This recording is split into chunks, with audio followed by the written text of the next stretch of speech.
From Pacifica, this is Democracy Now! I've got a lot of members who believe that international trade agreements are a winner for America. And the President and I discussed that right before I came over here, and I think he's interested in moving forward. I said, send us trade agreements. We're anxious to take a look at them. While the two parties have plenty to fight about in the new Republican Congress, Mitch McConnell, the possible next Senate Majority Leader, says he shares common ground with the president on international trade. What does this mean for the Trans-Pacific Partnership, the controversial so-called Free Trade Pact? We'll speak with Lori Wallach of Public Citizens Global Trade Watch. Then Maui versus Monsanto, 87-1. That's the ratio agribusiness giants outspent supporters of a moratorium on GMO crops in Hawaii. But they lost. In a victory for food safety advocates, voters on Tuesday passed one of the strongest anti-GMO measures ever. To Monsanto and Dow, if you want to have a conversation about GMO crops in Maui, by all means, let's. But stop calling a suspension on GMO crops a farming ban. Please stop using us local farmers as pawns in your propaganda campaign. The outrageous claims made by the Farming Ban campaign are just one more example of why this questionable industry needs more oversight. We'll go to Hawaii to speak about the anti-GMO victory, and we'll talk to Ben & Jerry's ice cream co-founder, Jerry Greenfield. The company's campaigned heavily for GMO labeling, renaming one of its iconic flavors Food Fight Fudge Brownie. And finally, Tuesday saw a wave of victories for decriminalizing marijuana and reduced sentencing for drug offenses. I mean, there are probably 1 million Americans that are in the marijuana world that are growing it or using it regularly, and they want to come out of the shadows. They want to come out of the closet. All that and more coming up.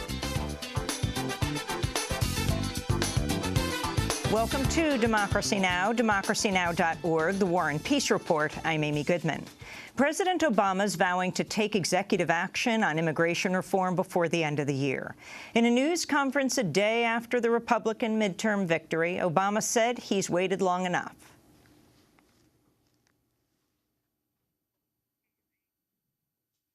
Tried to work on a bipartisan basis as much as possible. And I'm going to keep on doing so, but in the meantime, let's figure out what we can do lawfully through executive actions to improve the functioning of the existing system. Obama had previously vowed to take executive action before the end of the summer, but then delayed his move until after the midterms.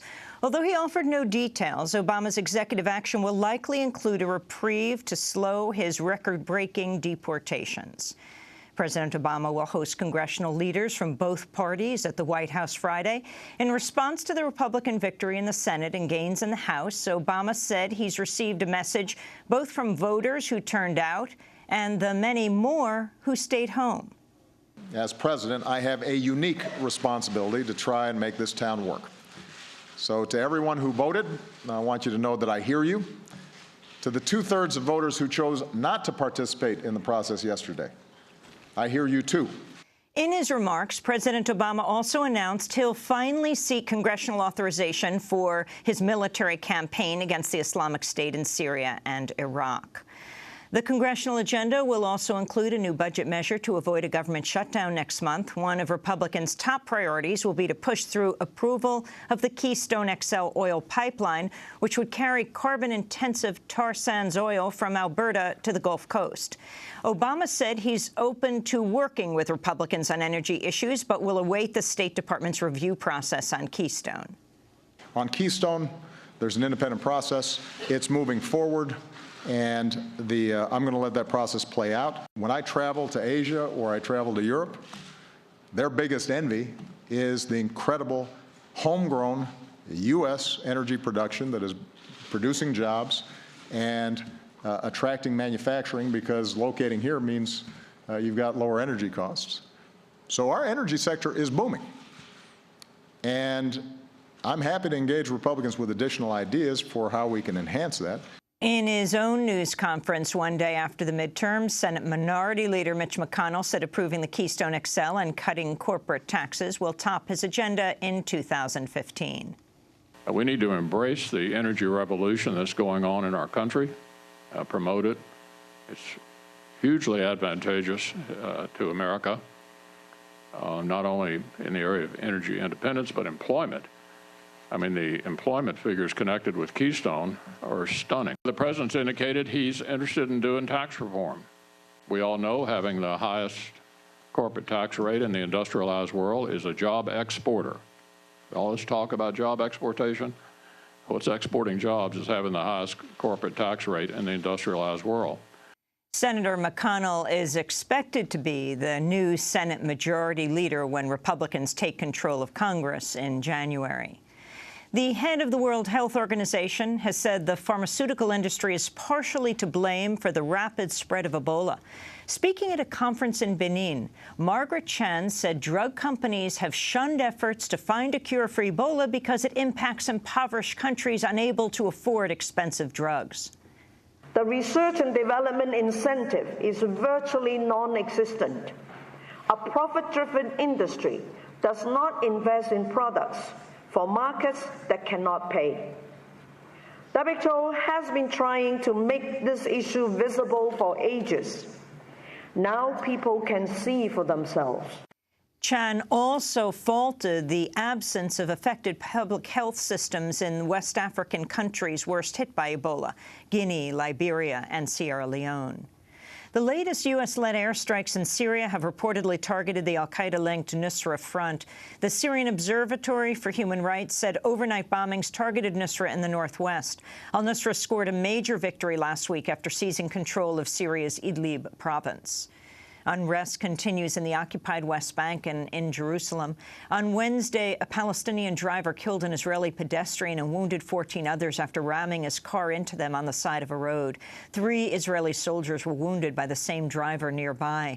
The attacks reportedly came in response to Israeli forces storming the Al-Aqsa compound after Palestinians protested the planned entry of extremist Israelis.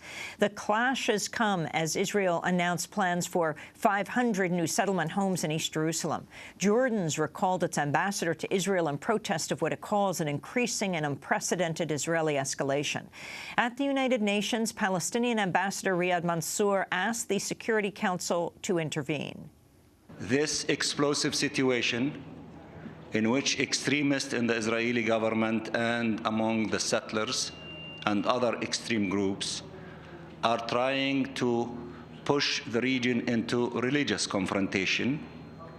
And that attitude and behavior will take us to a place where we don't know the results of that intensification of this sensitive situation in occupied East Jerusalem. Tens of thousands of people have marched in Mexico City and across Mexico to protest the disappearance of 43 students missing from the southern state of Guerrero for nearly 6 weeks. Demonstrators have denounced the inability of the federal and state governments to find the students and continued to call for them to be returned alive. The students disappeared following a police ambush, and it's believed they were turned over to a drug gang with close ties to the mayor of Iguala and his wife. The fugitive couple were arrested this week, but there is still no news of the students' whereabouts. Protester Israel Castrejón compared the disappearance to the Tlatelolco student massacre of 1968. The reason for this march is to stop the homicide of youths that has existed for the past 2 decades. It seems that being young is a crime. It seems they want to exterminate this generation, as they did 48 years ago. In New York City, about 100 people gathered to block traffic in front of the Mexican consulate to demand justice for the missing students and protest the role of the Mexican government. 3 people were reportedly arrested. Speaking at a news conference, Juan Carlos Ruiz of the Episcopal Diocese of Long Island said U.S. support for the Mexican military is fueling violence in Mexico. Today we can say this military aid is responsible for the massacres of our students, for the criminalization of our kids, for the disappearance of an unknown number of people. It is estimated that 80,000 people are missing since former President Calderon declared his war on drugs. At least 80,000, but we know that there are more than 120,000 or even 150,000. Mexico, the Mexican land, is a cemetery. A Kuwaiti national has been freed from Guantanamo Bay after nearly 13 years imprisonment without charge. Fawzi al-Oda is only the second low-level Guantanamo prisoner to be freed this year, despite President Obama's declared intent to close the prison. Oda has been repatriated to Kuwait, where he'll remain in custody for a year. Marriage equality bans have been overturned in 2 more states. On Wednesday, a circuit judge in St. Louis struck down Missouri's LGBT marriage ban as unconstitutional. The ruling came 1 day after a federal judge overturned a similar ban in Kansas. More than 30 U.S. states now allow marriage equality. The death sentence of a Texas prisoner has been overturned after prosecutors withheld evidence that could have aided his defense. Alfred Dwayne Brown was convicted in 2005 of the murder of a Houston police officer in a robbery gone wrong. Brown has always maintained his innocence. His death sentence was nixed after lawyers found records of a phone call he'd said he made from his girlfriend's apartment at the time of the murder. Prosecutors say the phone record was withheld by accident, not intentionally. The case now goes to a lower court, but it's unclear if prosecutors will retry it. Hundreds of masked demonstrators gathered outside the White House Wednesday for an annual protest of the Million Mask March. Organized by the hacktivist group Anonymous, protesters rallied around issues including National Security Agency surveillance, government corruption, and freedom for WikiLeaks founder Julian Assange. The rally came as part of Guy Fawkes Day, the commemoration of a failed effort to blow up the British Parliament in 1605. The top state energy lobby in Texas has filed an injunction to stop a voter-approved ban on hydraulic fracking. Voters in Denton made their town the first in Texas to ban the drilling technique by approving a ballot measure on Tuesday. Denton's known as the birthplace of fracking, which is widely used throughout Texas. The Texas Oil and Gas Association says the ban is inconsistent with state law. Anti-fracking measures were also approved Tuesday in Athens, Ohio, and California's San Benito County. In a statement, the Center for Biological Diversity said, quote, as voters showed, if regulators won't protect them from fracking pollution, local communities will use the ballot box to protect themselves. Meanwhile, voters in Richmond, California, have rejected an attempt by the oil giant Chevron to influence the local city government. Chevron spent more than $3 million to back a slate of pro-Chevron candidates for mayor and city council in Tuesday's election. But none of Chevron's candidates won, with voters electing the candidates the company opposed. The vote comes 2 years after a massive fire at Chevron's oil refinery in Richmond sent 15,000 residents to the hospital. According to one tally, Chevron's failed effort cost it $72 per voter. And those are some of the headlines. This is Democracy Now!, democracynow.org, The War and Peace Report. I'm Amy Goodman. And I'm Narmeen Sheikh. Welcome to our listeners and viewers around the country and around the world.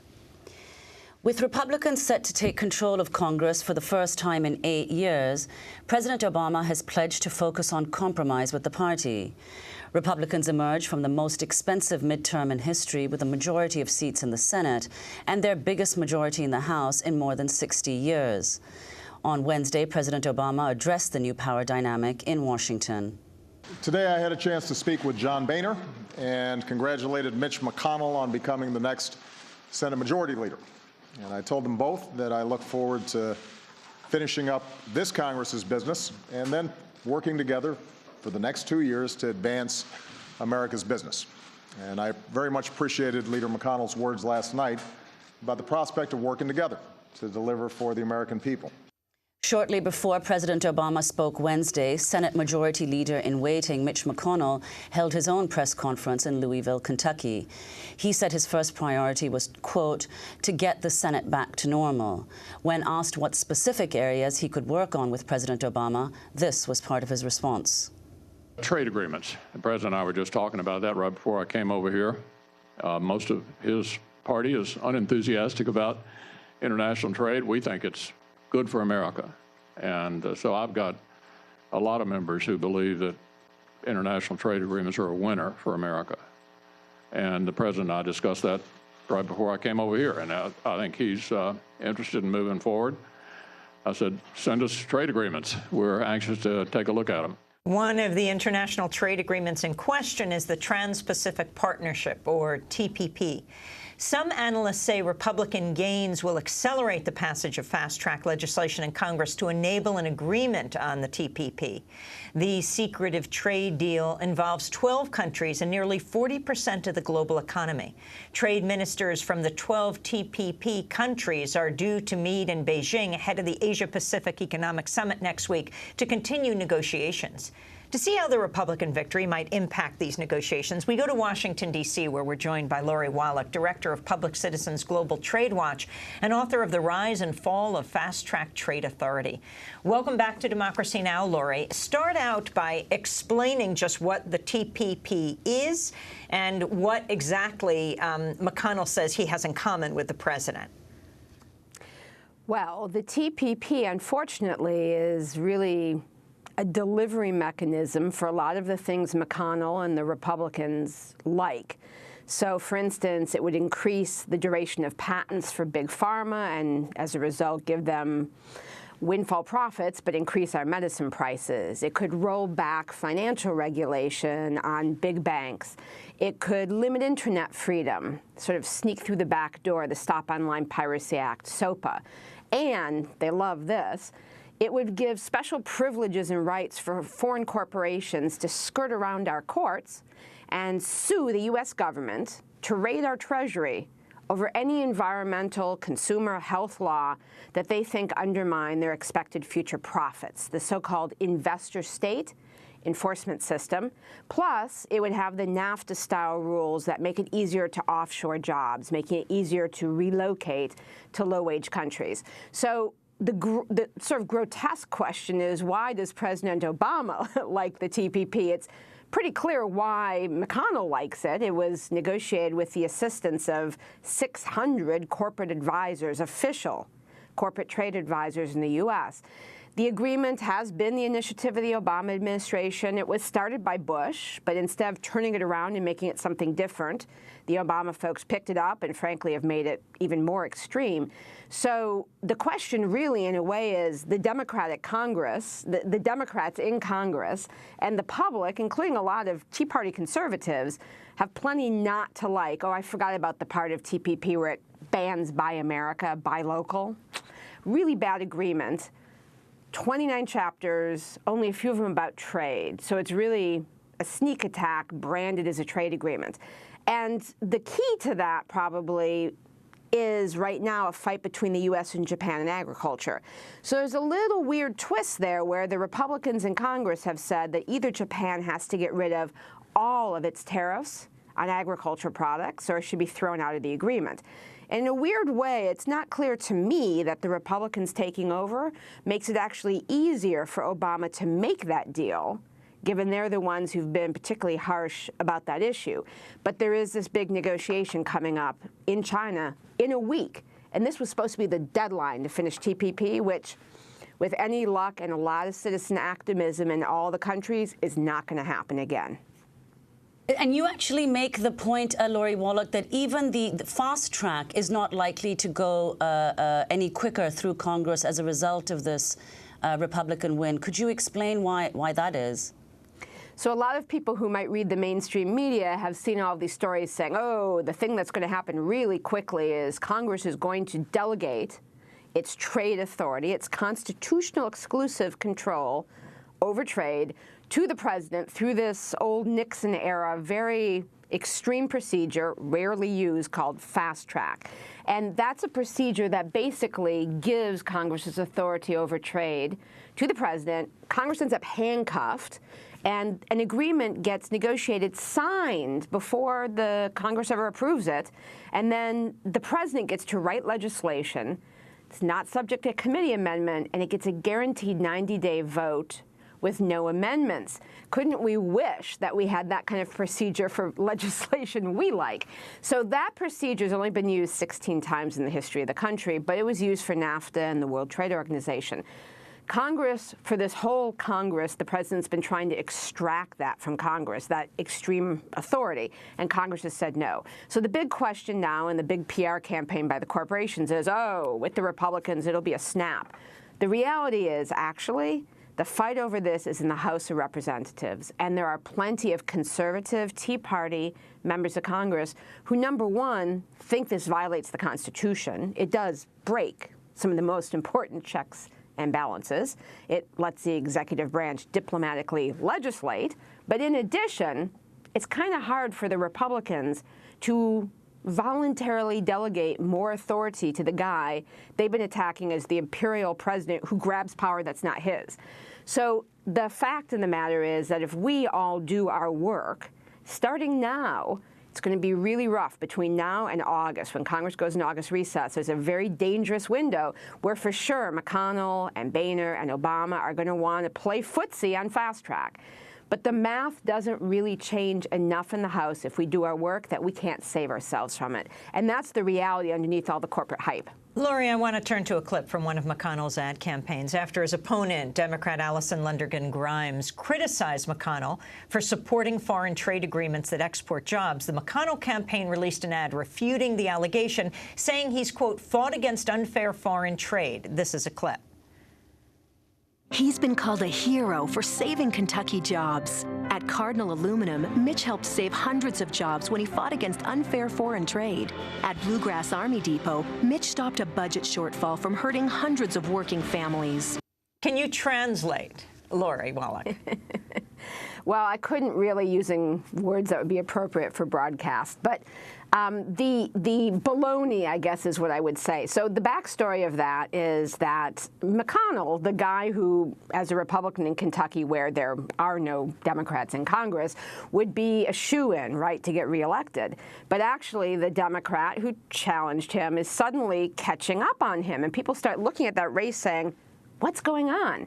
Well, it turns out she did ad after ad, and so did the National Democratic Senate Campaign Committee and others that attacked him because in 20 of 20 trade votes, the man has voted for offshoring job, importing bad food, undermining our future trade agreements. The guy has never not seen a NAFTA, WTO, CAFTA, China trade agreement he does not love.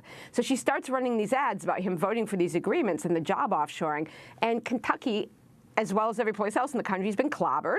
You can go to our website, tradewatch.org, and look up the certified job loss from these trade agreements for your state, your city. So they start running these ads. His numbers start to go down. Hers start to go up. There's so many of these ads, the man has to basically run an ad campaigning against his own record to try and cover himself on his bad trade record. And that's a lesson, again, back to fast track, of why we can still win.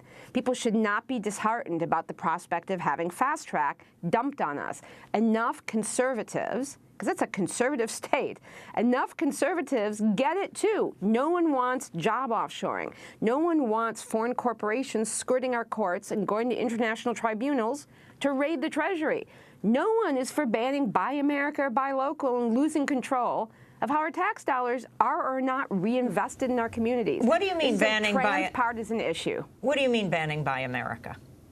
So a provision in the TPP would require, and this is done, part of the agreement isn't done, but this part's done, and it would require us when we buy, when the government buys automobiles, buys pens, everything, paper, office furniture, that right now under the Buy America Act, which has been around since Roosevelt, if it's made in America and there's enough of it to actually supply the government, if it's available, you have to use the government money to buy American goods, which is great because it reinvests the money back into more jobs in our country. And also that Buy America policy is used to create new, really, innovations. So before we had auto efficiency requirements for cars in the private sector, there was a standard that was set up, the CAFE standards, was for government purchases so that the companies would actually have a market to do the right thing. That's being done right now for renewable energy purchases, the Renewable Portfolio Standard. So we use this both to create jobs at home and to create industry innovations to promote our policies. In the TPP, verboten. You have to give equal treatment to any good made in any TPP country for any government contract over a certain threshold, regardless of the Buy America rule. It gets waived. And so, for instance, all of the Chinese government-owned companies in Vietnam, which are constantly getting written up for their terrible conditions, we'd have to have a bid from them where obviously things would be cheaper than, say, furniture made in North Carolina, where otherwise the government would be buying office furniture in the U.S. with the U.S. money. And this is also the rule that was in NAFTA. It snuck in a ban on Buy America for any company and any trade partner country. The big deal on this is, with the TPP, of course, this is supposed to be what's called a launching agreement. So every other country that wants to join can join. So basically, it's, with all of the problems in TPP, it's bigger than already the 12 countries that are in it, because any other country can join. But Lori, what if you refuse to do that? What if you said, no, we're going to Buy America? What's the enforcement mechanism? So that's a very good question, because unlike most of our international agreements, the TPP has two strong enforcement mechanisms. First, if the U.S., for instance, were to continue to buy American and give that preference to our domestic economy, or for that matter, states with buy local or communities with buy local school food, all of those things would be a violation of that agreement. Then what happens is any other country can drag the U.S. into a TPP tribunal, and if we don't get rid of the law, the U.S. would face perpetual trade sanctions, fines. This is actually enforceable international corporate law. But worse, in the TPP provisions on investment would make some of the TPP constraints on policy actually enforceable by private individual companies, where an individual company could privately enforce a public treaty by insisting the U.S. government compensate the private investor or company out of our taxpayer dollars for any violation of the agreement that undermines their expected future profits. So while we have multilateral environmental agreements or human rights or labor rights agreements that aren't that enforceable, we set the standard internationally, but each country is supposed to enforce it domestically. There's no sanction. With TPP or the WTO, there are sanctions. There is the ability to extract cash. And that's what makes these agreements so dangerous, and why everyone needs to talk to their member of Congress in the House of Representatives and get an eye-to-eye commitment. Will you vote no on fast track? Do not give away your constitutional authority to save us from these bad trade agreements.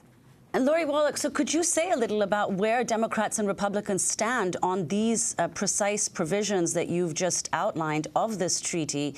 You've said that both Democrats and Republicans are very unhappy. The one thing they agree on is our current trade status.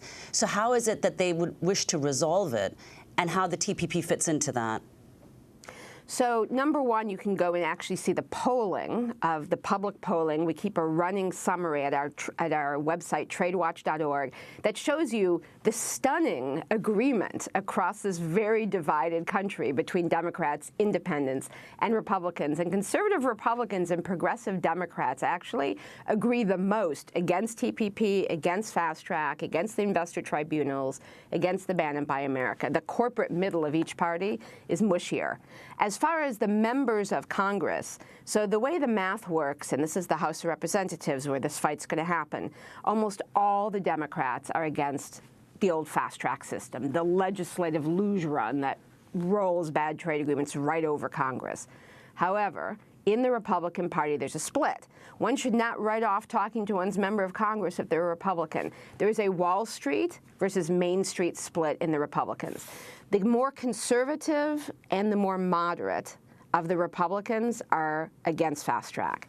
The sort of corporate main Wall Street contingent are for fast track, because that's what the Chamber of Commerce wants. So interestingly, the more progressive, there are a handful of progressive Republicans, they support labor rights, et cetera. Those guys and gals and the Tea Party conservatives together are the block of Republicans who don't want fast track. And by the way, this is not just right now.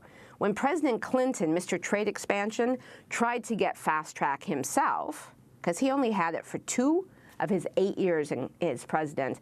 He was defeated on the House floor when 171 Democrats were joined by 71 Republicans in 1998 who said, no, we are not going to give away our constitutional trade authority to make sure that these trade agreements don't rewrite our domestic laws, don't offshore our jobs. And that combination of left and right maintained trade authority for the Congress, and Clinton was denied it. And in fact, in the last 20 years, there's only been a delegation of fast track for 5 of the last 20 years. So it would be an anomaly if suddenly Congress caved in. But you know, with this election, that is going to be one of the top things that's going to come right out of the chute in January. So if folks don't want TPP, they don't want fast track, and if they don't want fast track, you got to get to your members of Congress now and get a firm commitment, including those new members who are coming in. So as soon as they come here, they are going to be marinated in corporate lobbyists. You got to get them before it's too late. Once they're here in January, they're going to be in the soup. So there's a window between now and before Congress starts, the new Congress, to get your new members of the House of Representatives and get a direct eye-to-eye, I will vote no, I will hold on to my constitutional authority, I will represent you, not give away the authority to be able to represent you in Washington. Lori and Wallach, of course, go to your old members as well. Very quickly, we just have a minute, but 2 things. President Obama is going to Beijing for the APEC Summit, Asia-Pacific Economic Cooperation Summit. What's going to happen there? And does it matter who's in charge of Congress, the House, or the Senate, based on what you're saying around so-called free trade?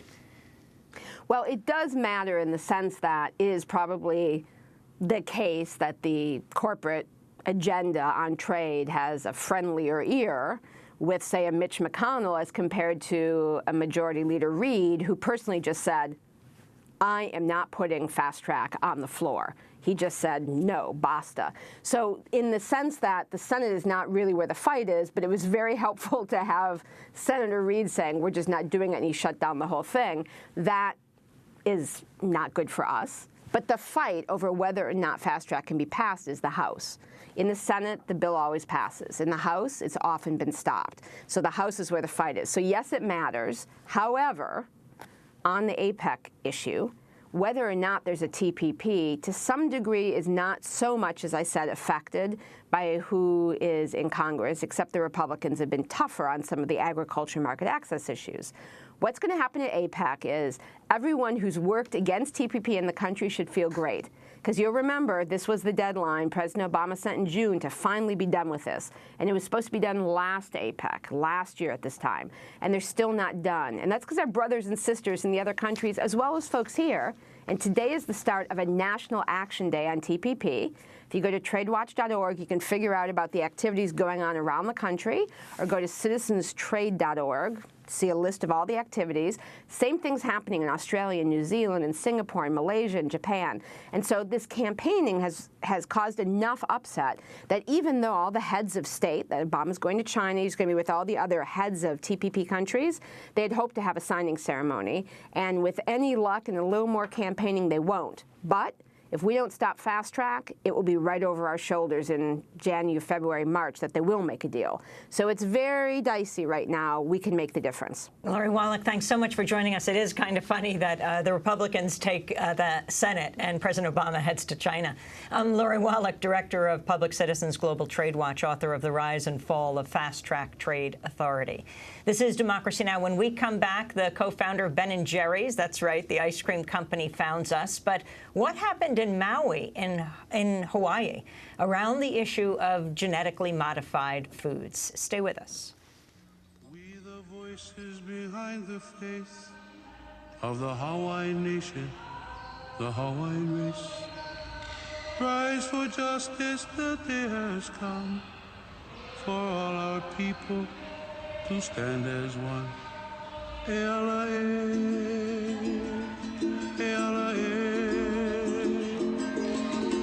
the voices behind the face, the Hawaiian nation, Hawaiian race. Rise for justice, the day has come for all our people to stand as one.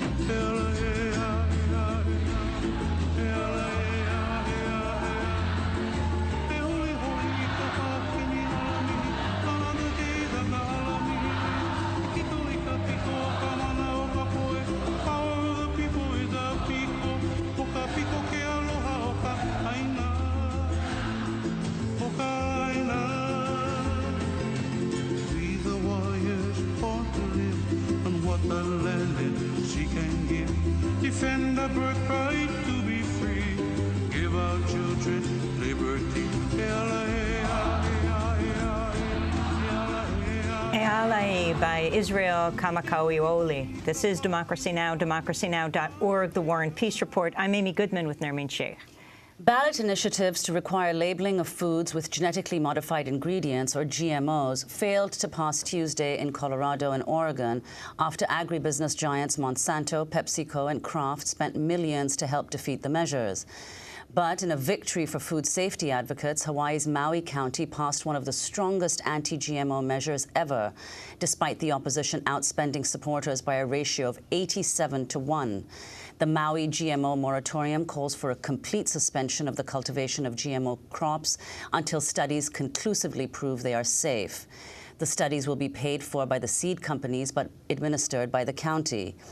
In the weeks before the election, the anti-moratorium group, billed as Citizens Against the Maui County Farming Ban, paid for more than $1.3 million worth of TV ads statewide. In one ad, the group claimed the moratorium would cause the loss of hundreds of jobs and devastate the county's economy. This initiative truly has zero aloha. It's not just GMO. It's the mom and pop store. It's the coffee shop down the road. I don't know how people will pay their mortgages. I don't know how people will pay their bills. I don't know how people will get their medical or send their kids to school or provide clothing for them. This will affect our economy. This will affect our future. Scores of Maui residents work to counter pro-GMO propaganda with grassroots outreach to share their concerns about seed companies' farming practices. They also created their own ads seeking to debunk their opponents' claims. Aloha Maui County. You're being misinformed by a group calling themselves the Citizens Against the Farming Ban. The GMO Initiative asked for a temporary suspension of GMO crops, while health and environmental impact studies can be conducted. There is no farming ban. This bill affects the chemical companies growing GMO. That's just 1% of all farming operations in Maui County. They paid for those ads. Maui is often called GMO Ground Zero, and the moratorium that passed Tuesday could have national implications because multinational seed producers such as Monsanto and Dow AgroSciences use the county to research and develop new seed varieties. Under the new measure, farmers who knowingly cultivate GMOs could be penalized with a $50,000 fine per day. On Wednesday, Monsanto released a statement saying it plans to ask the Maui court to declare the initiative, quote, legally flawed and not enforceable. For more, we go to Maui, where we're joined by Dr. Lauren Pang. He served as a consultant to the World Health Organization and works for Maui's Department of Health. As a private citizen, Dr. Pang has raised concerns about the possible health and environmental risks posed by GMOs. He helped draft and submit Maui's successful GMO moratorium and initiative. And from the studios of Vermont PBS in Colchester, Vermont, we're joined by Jerry Greenfield, co-founder of Ben & Jerry's Ice Cream. The company's campaigned heavily for GMO labeling in its home state, Vermont, as well as in Oregon, where it renamed one of its ice cream flavors Food Fight Fudge Brownie. Well, Dr. Lauren Pang and Jerry Greenfield, welcome to Democracy Now! Let's start in Hawaii, where this anti-GMO initiative actually won on Tuesday. How did it happen? What exactly does the new bill, the new initiative say, Lauren Pang, and how did it happen? Well, how it happens was historical. I've been watching this issue for the last 12 years. 12 years ago, we began to win in court, and I guess that raised some eyebrows, and we tried to win legislatively. Over the last 12 years, we've been repeatedly not heard. The legislators in charge, whoever's committee, would send it off to other committees. We could never get a hearing on this. Nonetheless, we had a major victory about 5 years ago legislatively on the county level. The Big Island County and Maui, we blocked the genetic modification of taro, which is important culturally to the Hawaiians, in the laboratory, in the markets, and in the fields. So we tried for this one, but we knew that legislatively, legislators would not hear it. So we put it on a petition for a voters' initiative about 3 months ago, and looks like we won, barely won, a couple of days ago. Were you surprised, Dr. Pang, that the initiative actually succeeded? I've been so used to losing so many times in the legislature that I guess it's kind of like an abused kid. You don't expect anything better. Nonetheless, this issue has moved very well over the last 12 years. 12 years ago, I could name on two hands all the people in the state who knew what GMO, genetically modified organisms, stood for. Now we have thousands of people. So it really has been a grassroots education effort. And what do you say to Monsanto, who said this is just illegal, a court's got to throw it out? And the significance of this goes way beyond Maui. As we said in the lead, this is where Monsanto and Dow, they do a lot of their seed growing. And you're saying you cannot grow GMO crops. Correct. I think we have the right as a county, the lowest level of government, to pass our own rules, to be more precautious, that we are not to be preempted in the name of precaution by the higher government, state and federal.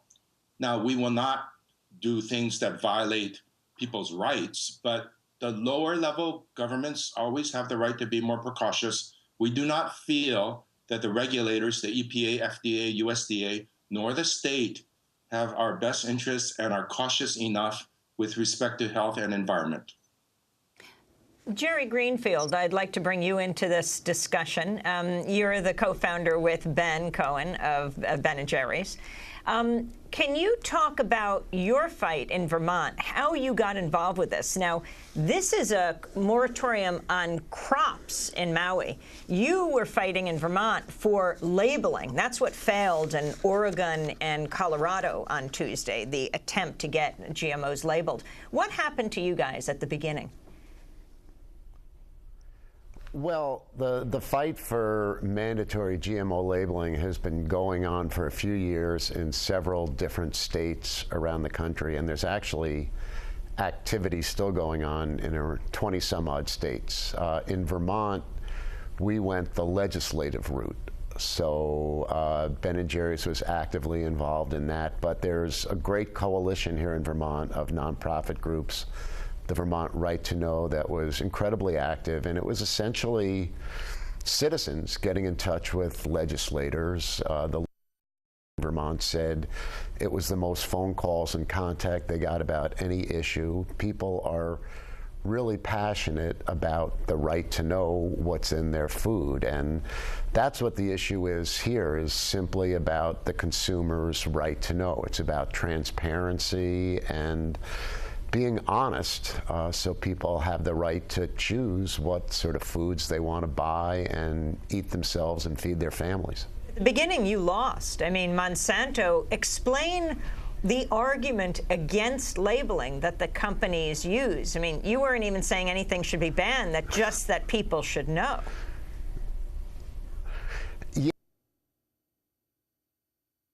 Great, or GMOs are horrible, that you should like GMOs or not like GMOs. It's simply about being able to know. And what the giant food industry companies, Monsanto, some of the chemical companies say is that it's going to add huge costs to your food bills, which is simply not true. They spend millions of dollars trying to convince people that it's going to make your food more expensive, whereas in truth, changing a label on a food package costs essentially nothing. A company like Ben & Jerry's changes its containers all the time, whether it's for new ingredients, new marketing claims, whatever. It's something you simply do in the normal cost of business, and there's no increased cost at all. There's no saying that any companies need to change their ingredients or do anything differently. It's simply about being honest and telling consumers what's in your food. And Jerry Greenfield, is Ben & Jerry's opposed to GMOs per se? No, Ben & Jerry's doesn't really take a position on that. We always say we're not scientists. You know, there really haven't been independent studies, but our issue is simply about transparency, having a consumer have the right to know. You know, it's funny.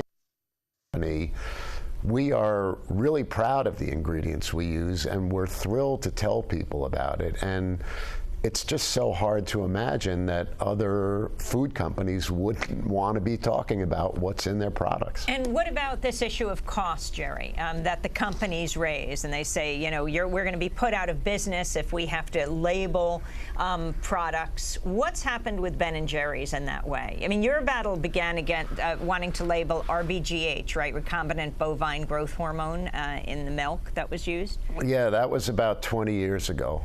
Well, you know, so first of all, that argument that it's going to cost more money is simply made up. All of these food companies do business in countries around the world where there's labeling. There's currently labeling in 64 countries.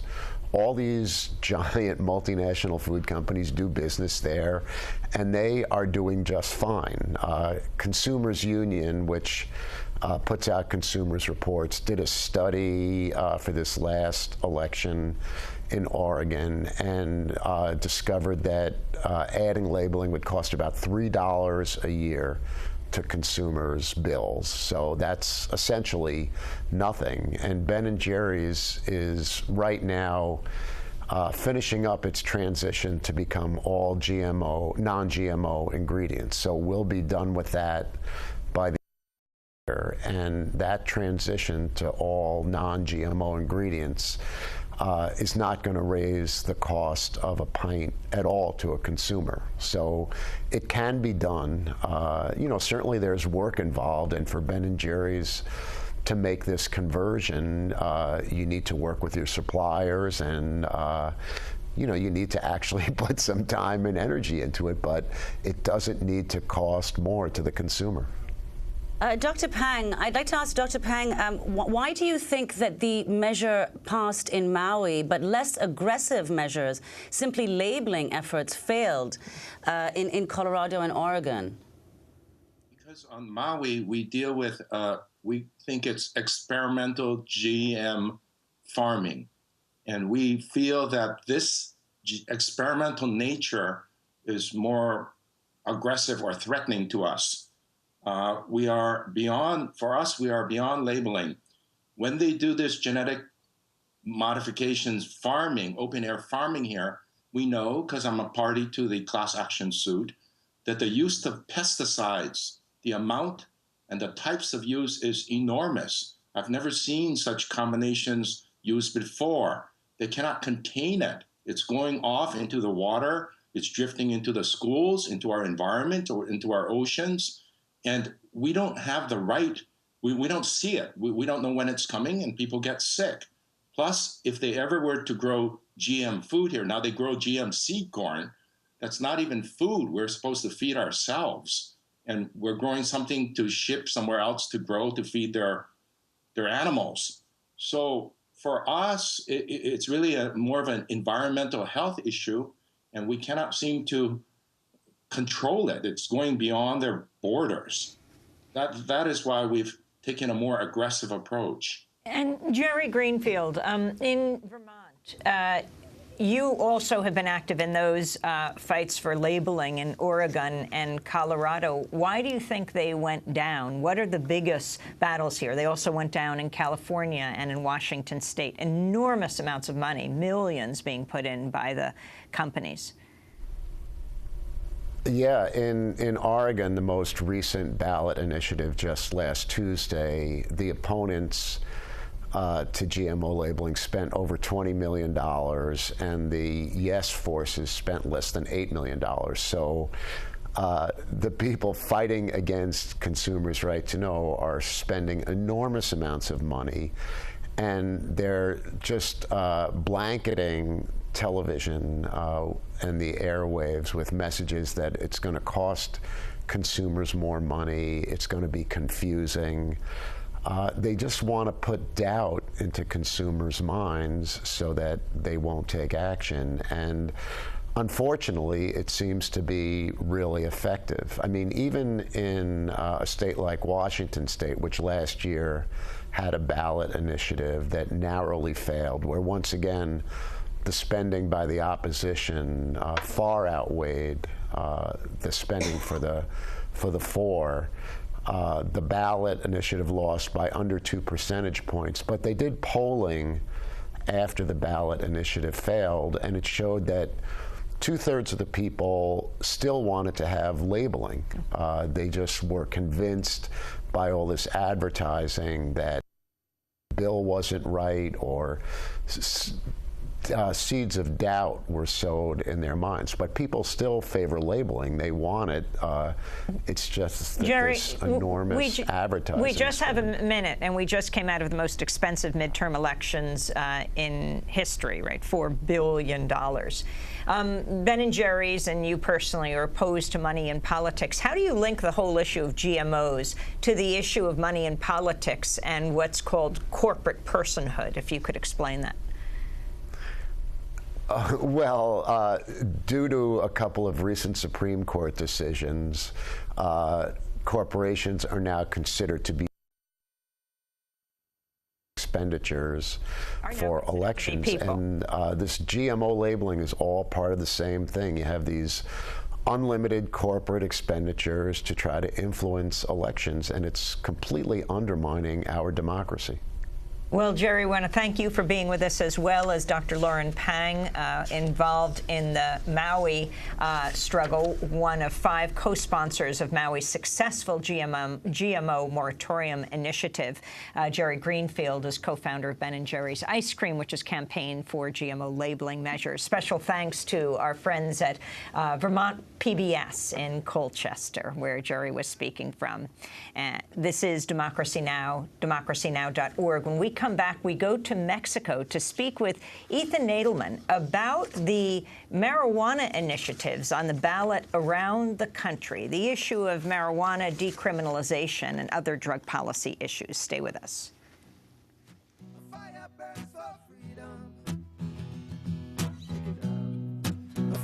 burns for freedom. A fire burns for freedom. The smell of dissent is high. I'm standing for the truth. Too long it's been denied. The tide of change is rising. Let hope be realized. Unchain these wings. Let angels fly.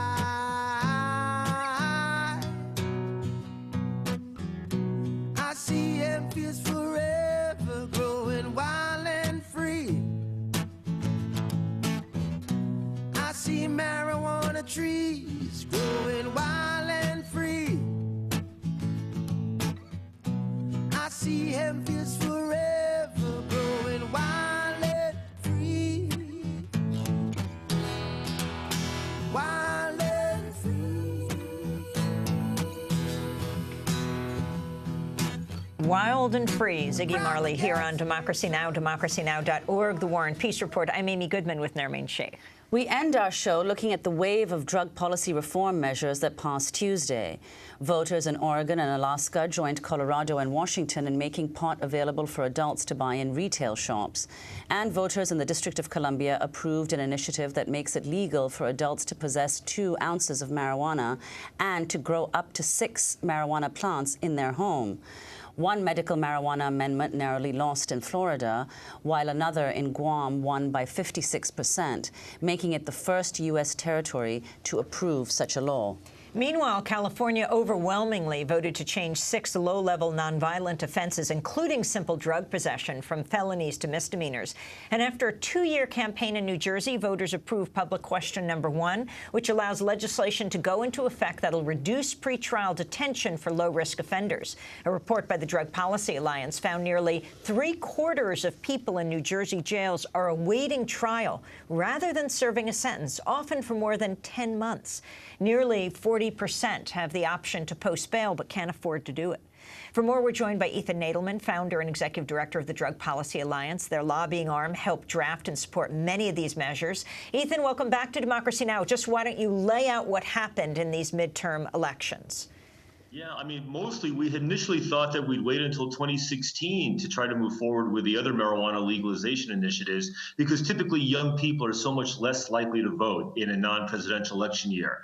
But we decided together with local activists to roll the dice. And I'll tell you, Oregon, I think it won just about as big as Colorado and Washington did 2 years ago. Alaska is the first red state to endorse marijuana legalization. D.C. was a 70% vote in favor, and the first marijuana campaign that was really framed in racial justice terms and that focused on the racial disproportionality of marijuana arrests. So it was really, I think, an incredible endorsement of what Colorado and Washington did 2 years ago. And it really set the stage nicely for what's going to happen 2 years from now, when you'll see a much bigger wave of marijuana legalization initiatives across the country. Where do you anticipate? Go ahead. Yeah, I was just going to say, and on the medical marijuana, you know, Guam, funny that happened in Guam, but that's a fairly conservative political jurisdiction, a large U.S. military presence, so that was significant. And in Florida, it technically lost because Florida requires 60% of the vote to win a ballot initiative, but 57 to 58% of the electorate in Florida endorsed medical marijuana. So it may have lost in Florida, but nationally speaking, that huge majority is going to resonate throughout the South and on Capitol Hill. So we really do see a transformation in public sentiment on these issues. And those reforms, linked with the other changes in California and New Jersey, suggest that increasingly the American public is ready to end marijuana prohibition, to tax and regulate this stuff. And on the criminal justice side, it suggests that, you know, a significant majority of Americans now say, let's roll back the prison populations, you know, let's push back the power of the prison industrial complex. I think the wind's really at our backs right now on these issues. And Ethan Nadelman, so where do you see this going in 2016? Well, I assume that California is going to be the anchor of the marijuana legalization effort. We're already making plans, talking with allies and activists and others there, elected officials. But I'd keep my eye. I think that Maine and Nevada are very likely to have initiatives on the ballot in 2016. I'd say that Massachusetts and Arizona have a decent shot. And since a lot of times the initiative is taken not by national organizations like mine, but by local organizations and local activists who then reach out to us seeking our support, I'd say you never know where else it's going to pop up. As for medical marijuana, I keep my eye probably on Arkansas, Ohio. They're among the few remaining states that have not yet legalized medical marijuana and that also have a ballot initiative process. And the whole issue of both decriminalization of marijuana, medical marijuana, and then these drug sentences. If you could talk about that and the drug war, what it means for U.S. and Mexico. We're speaking to you in Mexico right now. Yeah, no, I'm down here at a TED Light Festival, Ciudad de las Ideas in Puebla, Mexico. I think there's two major implications outside the United States. The first one is that when you're down here in Mexico, the previous president, Calderon, oversaw this massive and disastrous war on drugs. But to his credit, when he had a chance to stir up the broader debate and raise questions about the failures of prohibition, he did so. The current president, Peña Nieto, has really shied away from this issue. And what I'm told by many people who know him personally in Mexico is the only thing forcing him to think about this issue, and the only thing that will stir up the debate within Mexico, is for California to legalize marijuana. You know, Washington and Colorado raised eyebrows, Oregon and Alaska raising more eyebrows, but California is sort of the big chinchilla as far as the Mexican debate is concerned. Because at that point, it becomes sort of absurd for Mexico to continue with a failed prohibitionist policy on marijuana, while meanwhile in California, they're taxing and regulating it. I think the other major consequence is that as a result of basically, Colorado and Washington forced a shift in the U.S. global drug policy that's turned out to be very significant in historic terms. Ethan Nadelman, we want to thank you for being with us, founder and executive director of the Drug Policy Alliance. I'm heading to Washington, D.C. today. I'll be speaking at George Mason University at the Hub at 2 p.m. and on Sunday in Princeton, New Jersey at Nassau Presbyterian Church at 1:30. Hope to see folks there. Go to their website, democracynow.org. Democracy Now! Is produced by Mike Burke, Renee Felsar, Mate, Stu Martinez, Sam Alcoff, Hani Massoud, Ravi Karen, Dina Guzder, Amy Littlefield. Special thanks to Julie Crosby, Becca Staley. I'm Amy Goodman with Nermeen Sheikh. Thanks so much for joining us.